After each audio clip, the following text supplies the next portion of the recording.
નમસ્કાર. આપ સૌ જાણો છો કે ભરૂચના સાંસદ મનસુખભાઈ વસાવાએ ડેડિયાપાડાના ધારાસભ્ય શ્રી ચેતરભાઈ વસાવા ઉપર એવો આરોપ લગાવ્યો કે એમણે 75 લાખ રૂપિયા જે છે એ માંગ્યા અને કલેક્ટરે એમને એવું કીધું છે કે 75 લાખ રૂપિયા ચેતર વસાવાએ માંગ્યા છે.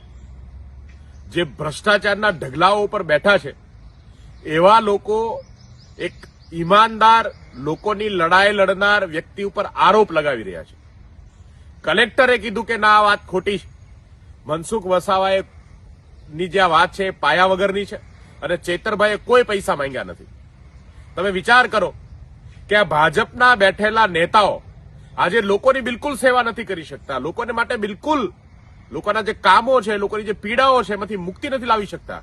પણ એક યુવાન, એક આમ આદમી પાર્ટી જે લોકોની લડાઈ લડે છે એને હંમેશાથી બદનામ કરવાનું કામ કર્યું છે.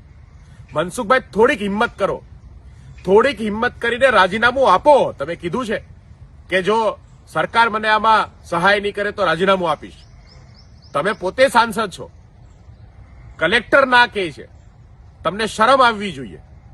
આટલા હલકા આક્ષેપો લગાડનાર તમને બિલકુલ જો થોડી કઈ શરમ હોય તો તમારે રાજીનામું આપવું જોઈએ. કલેક્ટરે ના પાડી છે.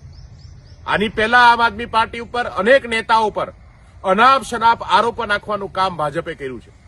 ઈશુદાનભાઈ ગઢવી કમલમ ઉપર પ્રોટેસ્ટ કરવા જાય, રજૂઆત કરવા જાય તો એમના ઉપર છેડતી અને દારૂ પીને આવવાની જે છે એ તમે એફઆરઆઈ કરી છે.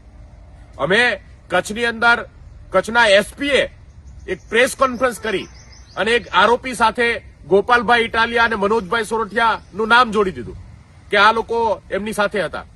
શું થયું એ કેસનું? ક્યાં છે એ આરોપનું શું થયું?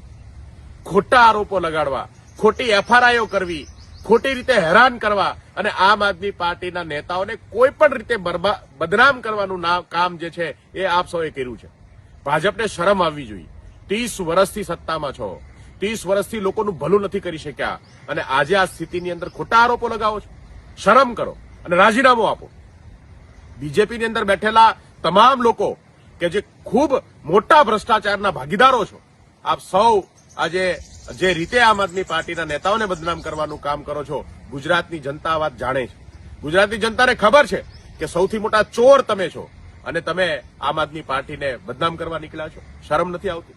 આ વખતે તમે રાજીનામું નહીં આપો, લોકો તમારી પાસેથી રાજીનામું લેવાના છે. લોકો મારીને ભગાવવાનું કામ જે છે આ વખતે કરવાના છે. યાદ રાખજો. જય હિન્દ.